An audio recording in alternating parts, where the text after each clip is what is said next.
Hi everyone, कैसे हैं आप सभी। हम सब तैयारी कर रहे हैं हमारे चैनल पर सीटेट दिसंबर 2024 की, जिस दौरान मैं आप लोगों के साथ में सीडीपी के क्वेश्चंस डिस्कस कर रही हूँ, प्रीवियस ईयर क्वेश्चंस। इससे पहले मैं आप लोगों के साथ में 23 क्लासेस डिस्कस कर चुकी हूँ। आज की हमारी ये जो क्लास है वो 24 नंबर क्लास है। टोटल जो है वो आप लोगों के साथ में 15 क्वेश्चंस डिस्कस करूंगी, जो पेपर 1 पेपर 2 दोनों के लिए इक्वली इंपॉर्टेंट है और प्रीवियस ईयर है। और इससे पहले की जो भी जितनी भी क्लासेस हुई है उन सभी क्लासेस के आंसर सहित पीडीएफ मैं अपने टेलीग्राम ग्रुप पर शेयर कर चुकी हूँ। और इसकी भी पीडीएफ को प्राप्त करने के लिए आंसर सहित अगर आप लोगों को प्राप्त करनी है तो आप मेरे टेलीग्राम ग्रुप को ज्वाइन कर सकते हैं। वहां पर मैं इसकी कंप्लीट पीडीएफ शेयर कर दूंगी। स्टार्ट करते हैं वीडियो को। फर्स्ट क्वेश्चन हमारे पास में है, विभिन्न पृष्ठभूमियों के अधिगमकर्ताओं को संबोधित करने हेतु एक अध्यापक को क्या करना चाहिए। यानी कि अलग अलग पृष्ठभूमियों से जो बच्चे आ रहे हैं उसको उसके लिए टीचर को क्या करना चाहिए। सभी के लिए मानकीकृत आकलनों का इस्तेमाल करना। भाई मानकीकृत का मतलब होता है स्टैंडर्ड टेस्ट। किसी के भी लिए ये मानकीकृत वर्ड है ना, ये अपने आप में नेगेटिव है, तो मानकीकृत आकलन का प्रयोग कभी भी नहीं किया जाता है। ऐसे कथनों का इस्तेमाल करना जो नकारात्मक हो, रूढ़िबद्ध धारणाओं को मजबूत करे। यानी कि हम ऐसी बातों का यूज करेंगे जो नेगेटिव हो, रूढ़िबद्ध हो नहीं। भाई हमको तो पॉजिटिव वर्ड्स का यूज करना है ना। विविधता संबंधी मुद्दों पर बातचीत को टालनी चाहिए। भाई ये जो टालनी है ना, ये वर्ड गलत है, क्योंकि विविधता संबंधित जितने भी मुद्दे होते हैं उन पर बातचीत करने को प्रमोट करना चाहिए, तो ये ऑप्शन भी नहीं होगा। विविध विन्यासों से उदाहरण लेने चाहिए। भाई ये बात कहीं ना कहीं ठीक लग रही है कि अलग अलग तरीके से एग्जाम्पल लेने और किस तरीके से हम व्यक्तिगत विभिन्नताओं को, यानी कि जो अलग अलग जो पृष्ठभूमि से आने वाले बच्चे होते हैं उनको एक ही तरीके से संबोधित करने के लिए हम क्या करेंगे, अलग अलग तरीके के एग्जाम्पल्स लेंगे और बच्चों को मोटिवेट करेंगे कि हर एक बच्चा जो है वो इक्वल हो सकता है। अगला क्वेश्चन है हमारे पास में, समस्या समाधान क्षमताओं को किस प्रकार से सुसाध्य कर सकते हैं। यानी कि समस्या समाधान करने के लिए हम क्या करेंगे, समरूपों के इस्तेमाल को बढ़ावा देकर, विविधता से डर की भावना पैदा करके। भाई ये ऑप्शन तो गलत हो जाएगा, विद्यार्थियों में डर की भावना को पैदा नहीं करना है। अभ्यास और कार्यान्वयन पर जोर देकर, भाई लगातार जो है वो कार्यान्वयन पर जोर देना और प्रैक्टिस कराना ज्यादा से ज्यादा, ये कोई अच्छी बात नहीं है। समस्याओं को हल करने हेतु अटल प्रक्रिया के इस्तेमाल को बढ़ावा देकर। भाई अटल प्रक्रिया का मतलब होता है कोई भी प्रॉब्लम को सॉल्व करने के लिए एक ही तरीके का यूज करना। कभी भी एक तरीके का यूज नहीं किया जाता है, बल्कि अलग अलग नियमों का, अलग अलग चीजों का यूज किया जाता है, तो ये भी नहीं होगा। तो यहाँ पर एक ही ऑप्शन बचा है, समरूपों के इस्तेमाल को बढ़ावा देकर। समरूप यानी कि अलग अलग तरीके की चीजों को हम लोग बढ़ावा देंगे, अलग अलग वैसे तो यहाँ पर समरूप लिखे हुए हैं, यानी कि एक ही तरीके की चीजों को हम बढ़ावा देंगे, लेकिन एक ही तरीके की चीजें अलग अलग तरीके के बच्चों के लिए अलग अलग चीजों को इस्तेमाल करेंगे। वैसे तो ये भी ऑप्शन कोई खास अच्छा नहीं है, लेकिन यहाँ पर जो है वो ये तीनों ही गलत है, इसीलिए हमारा फर्स्ट जो है वो ऑप्शन राइट हो जाएगा। अगला क्वेश्चन है, अधिगम कठिनाइयों से जूझते छात्रों को जरूरतों को संबोधित करने के लिए एक अध्यापक को क्या नहीं करना चाहिए। क्या नहीं करना चाहिए पर फोकस है। व्यक्तिगत शैक्षिक योजना बनाना, भाई ये तो बात ठीक है। शिक्षा शास्त्र शास्त्रों और आकलन की जटिल संरचनाओं का प्रयोग, भाई ये जो वर्ड है ना जटिल संरचना, ये अपने आप में गलत है, यहाँ पर ये गलत हो जाएगा। श्रव्य दृश्य सामग्रियों का उपयोग, बात तो ठीक है। संरचनात्मक शिक्षा शास्त्रीय उपागमों का इस्तेमाल, ये भी बात ठीक है। क्या बोल रहे हैं कि अधिगम कठिनाइयों से जो जूझते हुए छात्र होते हैं उनकी जरूरतों को करने के लिए, पूरा करने के लिए एक टीचर को क्या नहीं करना चाहिए, तो जटिल संरचनाओं का उपयोग नहीं करना चाहिए, बाकी तो हर चीज करनी चाहिए। तो यहाँ पर फर्स्ट, थर्ड एंड फोर्थ तीनों राइट है। सेकंड यहाँ पर गलत हो जाएगा, गलत ही हमसे पूछा है, इसलिए सेकंड यहाँ पर राइट आंसर माना जाएगा। फोर्थ क्वेश्चन है, सृजनात्मकता की पहचान का मुख्य लक्षण क्या है। यानी कि क्रिएटिव बच्चे की मुख्य पहचान क्या होती है, कि क्रिएटिव बच्चा अति सक्रिय होता है, असतर्क होता है, कम परिज्ञान बोधगम्य होता है, अपसारी चिंतन। भाई सृजनात्मकता का सीधा संबंध होता है अपसारी चिंतन से। अभिसारी, देखिए चिंतन दो प्रकार का होता है, एक तो अभिसारी चिंतन और दूसरा होता है अपसारी चिंतन। अभिसारी चिंतन क्या होता है, वो एक ही तरीके से सोचता है, यानी कि बहुत सारी प्रॉब्लम्स को जो है वो एक ही तरीके से सोचने का प्रयास जो है वो करता है। लेकिन क्रिएटिव बच्चे क्या करते हैं, अलग अलग तरीके से सोचते हैं, यानी एक ही चीज को यहाँ भी सोच रहे हैं, यहाँ भी सोच रहे हैं, यहाँ भी सोच रहे हैं, यहाँ पर भी और यहाँ पर भी, एक ही चीज को अलग अलग तरीके से सोचने का प्रयास करते हैं। तो सृजनात्मकता का सीधा संबंध होता है अपसारी चिंतन से। तो यहाँ पर फोर्थ का हो जाएगा फोर। यानी कि फोर्थ क्वेश्चन का हो जाएगा डी। अगला है फिफ्थ नंबर, निम्नलिखित में से अध्यापन अधिगम का सबसे प्रभावशाली माध्यम कौन सा है? यानी अध्यापन अधिगम का सबसे बेस्ट माध्यम कौन सा हो सकता है? बिना विश्लेषण के अवलोकन करना, भाई कभी भी बिना विश्लेषण के अवलोकन नहीं करते हैं। अनुकरण व नकल और दोहराना, नकल करना कोई अपने आप में अच्छी बात नहीं होती है। विषय वस्तु को यंत्रवत याद करना, यंत्रवत याद करना भी कोई अपने आप में अच्छी बात नहीं होती है। और नेक्स्ट है संकल्पनाओं के बीच में संबंध को खोजना।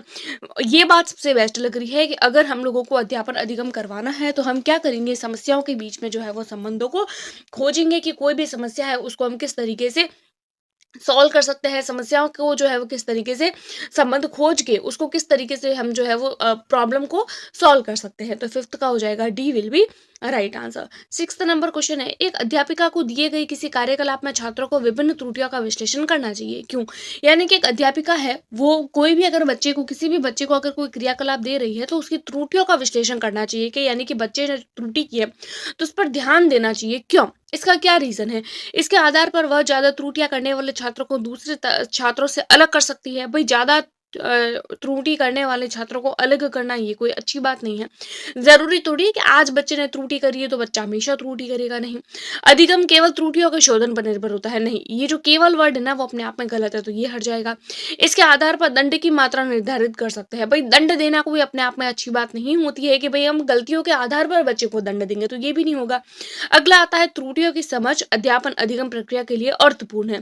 भाई त्रुटियां जो होती है ना वो हेल्प करती है कि बच्चे को किस तरीके का अध्यापन करवाना है। तो यहाँ पर हमारा सिक्स्थ का हो जाएगा D will be right answer. Seventh number question है, अधिगम की अभिप्रेरणा को किस प्रकार कायम रख सकते हैं? यानी कि मोटिवेशन, सीखने के लिए जो मोटिवेशन होता है उसको किस प्रकार से बरकरार रखा जा सकता है? बच्चों को बहुत आसान क्रियाकलाप देकर। भाई बच्चों को बहुत आसान क्रियाकलाप देंगे तो बच्चे मोटिवेट नहीं होंगे, बल्कि बच्चे तो बहुत हो जाएंगे। यंत्रवत याद कराने, भाई बच्चे को हम रट्टा मरवा रहे हैं, बोल रहे हैं कि आप लोग जो है वो इसको रूट मेमोराइज करो, कंटिन्यूस याद करो। याद करवाना कोई अच्छी बात नहीं है और न ही दंड देना। हम क्या करेंगे, अगर बच्चे को मोटिवेट करना है तो बच्चे को बोलेंगे कि जो आपको आता है उसके उसी की ओर झुककर आप लोग जो है उस काम को करिए। यानी कि बच्चे को ऐसे काम को करने के लिए मोटिवेट करना है जो बच्चा कर सकता है, जिस काम को बच्चा बहुत आसानी से कर सकता है। तो यहाँ पर सेवंथ का हो जाएगा D will be right answer. अगला क्वेश्चन है एट्थ नंबर, शर्मिंदगी। यानी शर्मिंदगी क्या है? बच्चों को अधिगम हेतु अभिप्रेरित करने के लिए बहुत प्रभावशाली होती है। शर्मिंदगी के भाव को अध्ययन अधिगम प्रक्रिया में बार बार पैदा करना, भाई शर्मिंदगी को पैदा करना कोई अच्छी बात नहीं है। और पहले में क्या बोल रहा है कि बच्चों को अधिगम हेतु अभिप्रेरित करने के लिए, शर्मिंदगी कभी भी अभिप्रेरित नहीं करती है, ये भी नहीं होगा। शर्मिंदगी का संज्ञान से कोई संबंध नहीं है, नहीं, शर्मिंदगी का संज्ञान से संबंध तो नहीं है। अगला आता है, देखिए ये जो ऑप्शन है ना ये आप लोगों को कंफ्यूजन में डाल सकता है कि शर्मिंदगी का संज्ञान से कोई संबंध नहीं है, शर्मिंदगी का संज्ञान पर नकारात्मक प्रभाव पड़ सकता है। यहाँ पर पढ़ नहीं आएगा, यहाँ पर पढ़ सकता है आएगा। तो शर्मिंदगी क्या होती है, ये भी ऑप्शन ठीक है कि इसका संज्ञान से कोई संबंध नहीं है। वैसे तो जो है वो बच्चा अगर ज्यादा शर्मिला है तो उसको जो भी नॉलेज लेने में, अधिगम करने में उसको दिक्कत हो सकती है। लेकिन यहाँ पर थर्ड से भी बेस्ट हम लोगों को फोर लग रहा है कि जो शर्मिंदगी है उसका संज्ञान पर काफी नेगेटिव इम्पैक्ट पड़ता है, यानी कि बच्चे के ज्ञान पर काफी नेगेटिव इम्पैक्ट पड़ता है। तो यहाँ पर एट्थ का हो जाएगा D will be right answer. 9 number question है, अधिगम का संरचनात्मक विचार यह सुझाव देता है कि ज्ञान की संरचना में, यानी कि जो कंस्ट्रक्टिविस्ट होते हैं वो क्या बोलते हैं, जो क्रिएटिविटी के बारे में बात करते हैं, जो स्ट्रक्चरविज्म की बात करते हैं, वो क्या बोलते हैं कि ज्ञान कैसा होना चाहिए जिसमें बच्चे सक्रिय भूमिका निभाए, बच्चे पूर्ण रूप से पाठ्य पुस्तकों पर निर्भर रहे। भाई बच्चे केवल पूर्ण रूप से पाठ्य पुस्तकों पर ही निर्भर रह रहे हैं तो ये तो कोई अच्छी बात नहीं है। बच्चों की कोई भूमिका नहीं होती, भाई अधिगम में तो बच्चों की ही भूमिका होती है, तो ये नहीं होगा। बच्चे पूर्ण रूप से वयस्कों पर निर्भर करते हैं, भाई बच्चे पूर्ण रूप से वयस्कों पर निर्भर नहीं करते हैं, बच्चे कुछ हद तक वयस्कों पर निर्भर करते हैं, तो ये भी नहीं होगा। तो क्या होगा, अधिगम का संरचनात्मक विचार क्या बोलता है कि बच्चे जो होते हैं वो सक्रिय भूमिका निभाते हैं ज्ञान की संरचना में। तो यहाँ पर 9th क्वेश्चन का हो जाएगा हमारा A will be right answer. Next question हम लोग देख रहे हैं, 10वां नंबर सवाल है हमारे पास में, अधिगम के लिए कौन सी जो है वो धारणा उपयुक्त है? अधिगम के लिए प्रयासों से कोई फर्क नहीं पड़ता, बिल्कुल गलत बात है। भाई प्रयास से तो फर्क पड़ता है, प्रयास जो होते हैं वो तो हमारे अंदर सुधार लाते हैं। असफलता अनियंत्रित है, बिल्कुल नहीं। अगर असफलता हम असफल हुए हैं तो हम प्रयासों के माध्यम से उसको नियंत्रित कर सकते हैं, तो ये भी नहीं होगा। योग्यता सुधार्य है, योग्यता अटल है। भाई योग्यता अटल नहीं है। अगर हम कोई भी प्रैक्टिस करते हैं, ज़्यादा से ज़्यादा किसी सब्जेक्ट पर, किसी चीज़ पर मास्टरी करते हैं, काम करते हैं, तो हम अपनी योग्यता को सुधार सकते हैं, अपने काम तरीके के तरीके को सुधार सकते हैं। तो यहाँ पर 10th का हो जाएगा C will be right answer. 11 number question है, निम्नलिखित में से कौन सी परिपाटी विद्यार्थियों में संकल्पनात्मक समझ में बढ़ोतरी करने में सहायता करती है? यानी कि बच्चे के अंदर संकल्पना बढ़ाने में कौन सी एक बात जो है वो ठीक है? बारंबार परीक्षाएं, अन्वेषण और संवाद, प्रतिस्पर्धा आधारित प्रतिस्पर्धाएं, और चौथा है पुस्तक केंद्रित शिक्षण शास्त्र। भाई बच्चे को केवल पुस्तक पाठक पाठ्य से ही पढ़ाना कोई अच्छी बात नहीं है, न ही प्रतिस्पर्धा कंपटीशन करवाना बच्चों के बीच में, और न ही बार बार परीक्षाएं लेना। ये तीनों ही बातें गलत है। बल्कि अगर हम बच्चों के अंदर संवाद करवाएंगे, अन्वेषण करवाएंगे, खोज करवाएंगे, इन्वेंटरी कराएंगे, तो बच्चे के अंदर संकल्पना और समझ जो है वो बढ़ेगा। तो यहाँ पर 11 का हो जाएगा B will be right answer. Next है 12th नंबर, बच्चों को सीखने में कठिनाई होती है, यानी कि बच्चों को सीखने में कब कठिनाई होती है? अधिगम सामाजिक संदर्भ में हो, विषय वस्तु को बहुरूपों में प्रस्तुत किया जाए, सूचना अलग अलग टुकड़ों में प्रस्तुत की जाए, वह आंतरिक रूप से अभिप्रेरित हो। भाई बच्चे को सीखने में कठिनाई नहीं होगी अगर बच्चा समाज में सीख रहा है, बल्कि समाज में तो बच्चा आसानी से सीखेगा, तो ये तो बात ठीक लग रही है। विषय वस्तु को बहुरूपों में प्रस्तुत करना, भाई अलग अलग रूपों में एक ही चीज को अलग अलग तरीके से दिखाना, तो इससे तो बच्चा सीखेगा, तो कठिनाई नहीं होगी, तो ये भी बात ठीक है। और जब बच्चा आंतरिक रूप से अभिप्रेरित है तो बच्चे को कठिनाई नहीं होगी, बल्कि बच्चा और ज्यादा सीखने की कोशिश करेगा। बच्चे को सीखने में कठिनाई कब होती है? जब सूचना को अलग अलग टुकड़ों में समझाया जाता है। यानी मान लीजिए हम पाइथागोरस प्रमेय सिखा रहे हैं, तो पहले उसको आधा फॉर्मूला सिखा दिया, सेकंड फॉर्मूला उसको कल सिखा रहे हैं, आगे की चीज उसको हम अगले दिन सिखा रहे हैं, तो इस तरीके से बच्चे को दिक्कत हो सकती है। तो यहाँ पर हो जाएगा सूचना को अलग अलग टुकड़ों में प्रस्तुत करते हैं तो बच्चे को सीखने में कठिनाई होती है।